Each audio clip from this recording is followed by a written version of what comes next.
जय हिंद। आइए हम आज की क्लास स्टार्ट कर रहे हैं। देखिए, पहले वाले क्लास में हम लोग पिछले वाले क्लास में साइंस के मोस्ट इंपोर्टेंट क्वेश्चन किए थे, जिसमें हम लोग ऑप्शन को एलिमिनेट करना सीखे थे और ऑप्शन को छाट छाट कर अच्छे से क्वेश्चन समझे थे। आज उसके बाद वाले जितने भी क्वेश्चन है हम लोग करेंगे। क्वेश्चन नंबर 16 कह रहा है कि पौधों में वाष्पोत्सर्जन किस भाग में होता है। सबसे पहले हम ये समझेंगे कि वाष्पोत्सर्जन क्या होता है। देखिए, जब पेड़ पौधे प्रकाश संश्लेषण करते हैं तो प्रकाश संश्लेषण करने के साथ ग्लूकोज का निर्माण करते हैं। ध्यान दीजिएगा, जब पेड़ पौधे प्रकाश संश्लेषण करते हैं तो ग्लूकोज बनाते हैं। क्या बनाते हैं? ग्लूकोज। अगर ग्लूकोज का आपसे एग्जाम में फॉर्मूला पूछे तो आप बोलिएगा C6H12O6। जब जैसे पेड़ पौधे प्रकाश संश्लेषण करेंगे वैसे ग्लूकोज बनाएंगे। ग्लूकोज के साथ में वो बनाते हैं H2O और प्लस में बनाते हैं ऑक्सीजन, और ग्लूकोज के साथ वो H2O जो होता है वो बाहर निकालते हैं और ऑक्सीजन को भी बाहर निकालते हैं, और बाहर निकलने की प्रक्रिया को हम लोग बोलते हैं वाष्पोत्सर्जन। जैसे कोई अवशिष्ट पदार्थ हमारे शरीर से बाहर निकल जाना, जैसे पसीना हमारे शरीर से बाहर निकल जाता है, हम बोलते हैं वाष्पोत्सर्जन। तो पेड़ पौधे जल को भी वाष्पोत्सर्जन कर देते हैं और ऑक्सीजन को भी वाष्पोत्सर्जन कर देते हैं। और ये जो प्रकाश संश्लेषण होता है वो किस में होता है बाबू? पत्तियों में होता है। और पत्तियों में 4 चीज की जरूरत होती है और 4 चीज मिलकर प्रकाश संश्लेषण होता है, जिसमें सबसे पहले आता है आपका क्लोरोफिल। सबसे पहले क्या होता है? क्लोरोफिल। दूसरा हम बात करते हैं तो वो होता है आपका CO2 कार्बन डाइऑक्साइड। तीसरा आपका होता है सूर्य के प्रकाश। और जो चौथा होता है वो आपका होता है H2O, जिसको हम लोग बोलते हैं जल। तो ये 4 चीजों से प्रकाश संश्लेषण होता है पत्तियों में, और प्रकाश संश्लेषण होने के बाद से ग्लूकोज बनता है, और ग्लूकोज के साथ जल रिलीज होता है और ऑक्सीजन, और यही ऑक्सीजन वाष्पोत्सर्जन होता है। और ये सब प्रक्रिया क्या जड़ में होता है? बिल्कुल ना। तना में होता है? नहीं। ये सब प्रक्रिया किस में होता है? पत्ता में होता है। तो option is A C correct answer. जो ये फूल होता है इसमें बिल्कुल ना, तो ऑप्शन सी होगा। अब हम चलते हैं अगले क्वेश्चन पर। ध्यान दीजिए अगला क्वेश्चन क्या कह रहा है। देखिए, अगला क्वेश्चन कह रहा है बाबू कि द्विखंडन होता है, यानी द्विखंडन किसमें होता है। सबसे पहले आप बात ये करते हैं कि द्विखंडन का मतलब क्या होता है। एक बात आप समझिएगा कि द्विखंडन उस जीव में होता है जो जीव एक कोशिकीय होते हैं। कौन सा? एक कोशिकीय जीव में, एक कोशिकीय जीव में द्विखंडन होता है। जैसे कोशिकीय जीव का एग्जांपल बोले तो सबसे पहले अमीबा हो सकता है एक कोशिकीय जीव, पैरामीशियम भी एक कोशिकीय जीव है, लीशमैनियम भी एक कोशिकीय जीव है। इनमें सभी एक कोशिकीय जीव है। और याद रखिएगा सभी एक कोशिकीय जीव में क्या होता है बाबू? द्विखंडन होता है। तो ये तो आप बात समझ में आ गया कि द्विखंडन सभी एक कोशिकीय जीव में होता है। ये होता कैसे? जैसे मान लीजिए कि ये आपका अमीबा है, ये अमीबा को अपने जैसे न्यू जीवों का निर्माण करना होता है, तो ये अमीबा 2 भागों में टूट जाएगा, और एक यहाँ न्यू जीव का निर्माण कर देगा और एक यहाँ न्यू जीवों का निर्माण कर देगा। तो 2 नए नए जीवों का निर्माण हो जाएंगे अपने जैसे। इसको हम लोग बोलते हैं द्विखंडन।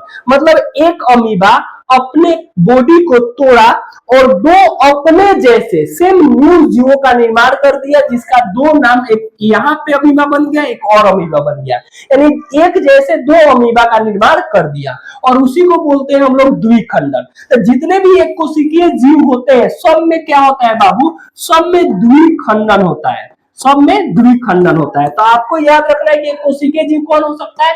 अमीबा एक कोशिकीय जीव होता है, पैरामीशियम भी होता है और लीशमैनियम भी होता है। और आपके एग्जाम में ये भी क्वेश्चन करता है कि आप ये बताइए कि 2 एक कोशिकीय जीव का नाम बताइए। तो 1 नंबर लिख दीजिएगा अमीबा और 2 नंबर लिख दीजिएगा पैरामीशियम। आप लीशमैनियम भी याद रख सकते हैं, ये सभी एक कोशिकीय जीव है। तो ऑप्शन इसमें कौन होगा? D is a correct answer. चलिए अब हम लोग चलते हैं अगले क्वेश्चन पे। अगला क्वेश्चन ध्यान दीजिए। अगला क्वेश्चन कह रहा है कि मस्तिष्क उत्तरदायित्व है। जो हमारी मस्तिष्क मतलब होता है कि जो हमारे ब्रेन होता है, ये ब्रेन क्या क्या करता है। सबसे पहले आप ये समझिएगा कि जो ब्रेन होता है वो हमारे पूरे बॉडी को कंट्रोल करता है, हमारे पूरे शरीर को कंट्रोल करता है। तो हम लिखेंगे मनुष्य के पूरे शरीर को ब्रेन कंट्रोल करता है। यानी मनुष्य के पूरे बॉडी को कौन कंट्रोल करता है? ब्रेन कंट्रोल करता है ए टू जेड पार्ट्स की। जैसे में हम बोले कि हम चल सकते हैं, हम सही से रह सकते हैं, वो सबका काम किसका होता है? ब्रेन का कंट्रोल करना।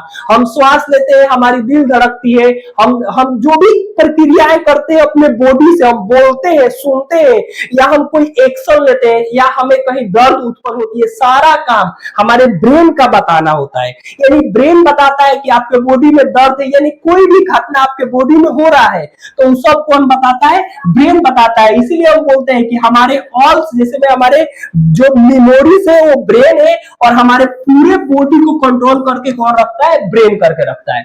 तो यहाँ पे आप एक बात और समझिएगा, आप देखे होंगे कि जो लोग अल्कोहल ज्यादा पीते हैं, जैसे मान लीजिए कि कोई व्यक्ति अल्कोहल का नशा किया होगा, अल्कोहल मतलब हम बोल सकते हैं कि दारू शराब जो व्यक्ति पीते हैं, तो जो व्यक्ति अल्कोहल पीते हैं ना, आप देखिएगा कि ये कोई व्यक्ति हो गया, अगर ज्यादा अल्कोहल पिया रहेगा ना तो ये रोड पर चलेगा ना तो सुरक्षित नहीं जा पाएगा। जैसे रोड पर चलेगा ना तो ढिमला जाएगा, जैसे कभी खेत में गिर जाएगा, कभी उठेगा तो कहीं और ढिमला जाएगा। यानी इस व्यक्ति को, और देखिएगा इस व्यक्ति को अगर आप पीट भी दीजिएगा ना, जब नशे में होगा ना तो इसको चोट नहीं लगेगा।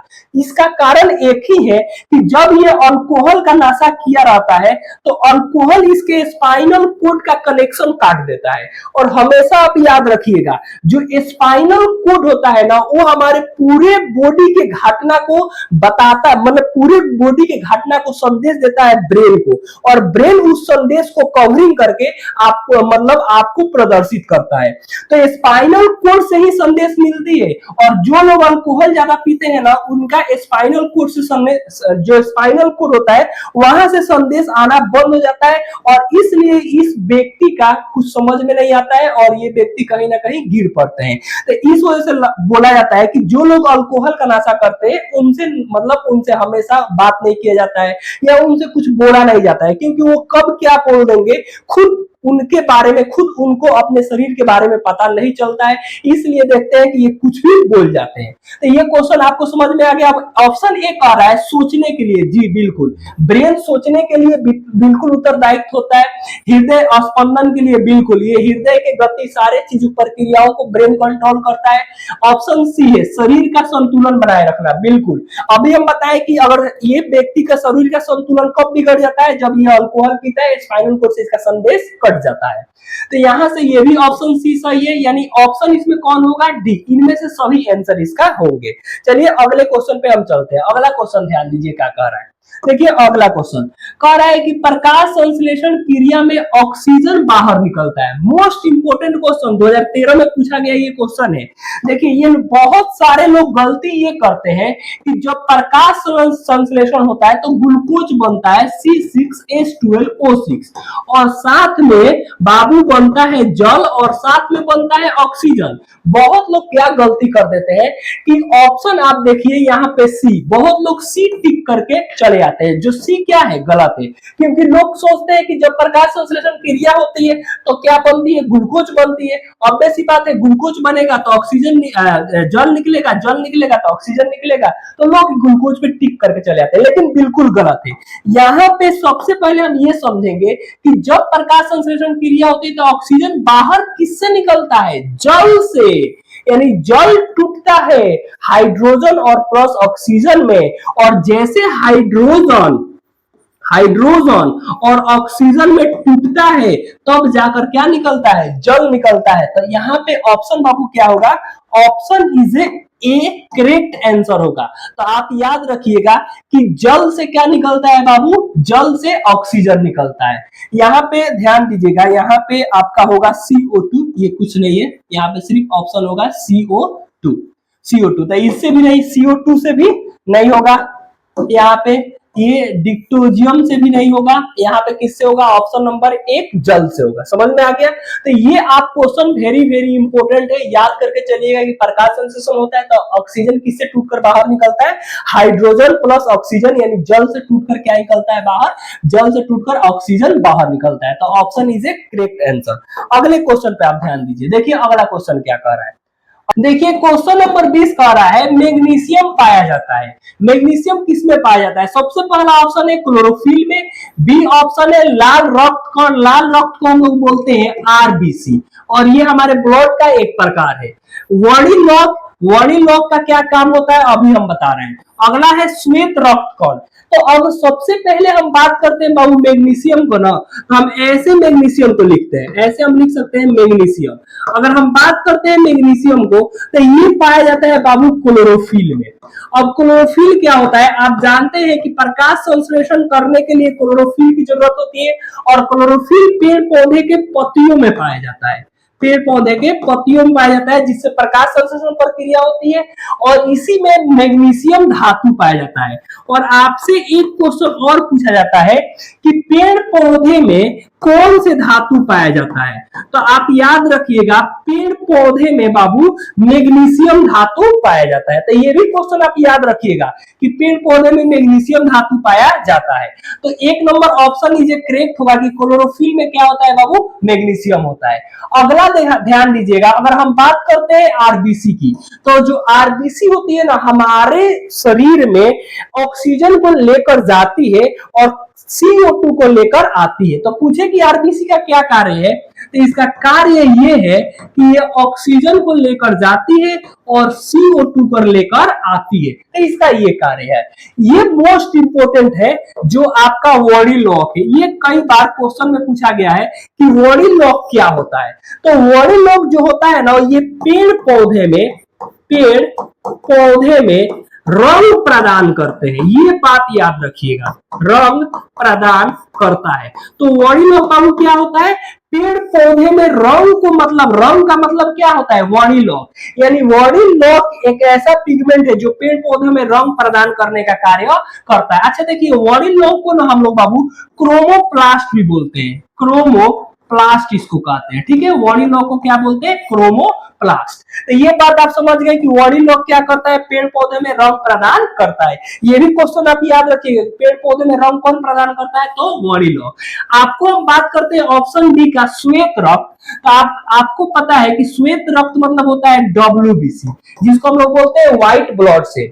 और पूछे आपसे कि व्हाइट ब्लड सेल का कार्य क्या होता है, तो आपको पता है कि जो व्हाइट ब्लड सेल होता है ना बाबू, ये हमारे शरीर की कीटाणुओं से प्रतिरक्षा करता है। जैसे मान लीजिए कि आपके बॉडी पर कोई बैक्टीरिया आकर अटैक कर रहा है, यानी कोई बैक्टीरिया बैठ रहा है, कोई भी जीव बैठ रहा है, छोटे मोटे बैक्टीरिया, तो ये क्या करता है? उससे रक्षा प्रदान करता है, ये उससे लड़ता है।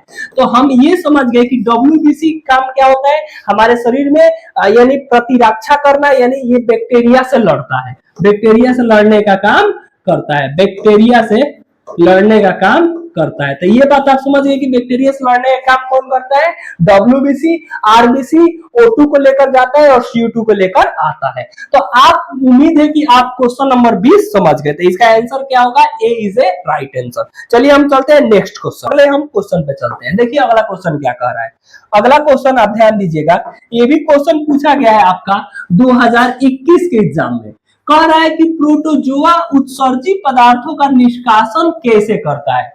जो प्रोटोजोआ जीव होता है वो जैसे अपशिष्ट पदार्थ किस प्रक्रिया द्वारा बाहर निकलता है?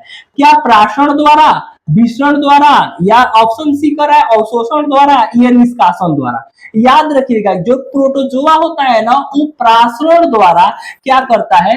अपशिष्ट पदार्थों को बाहर निकालता है।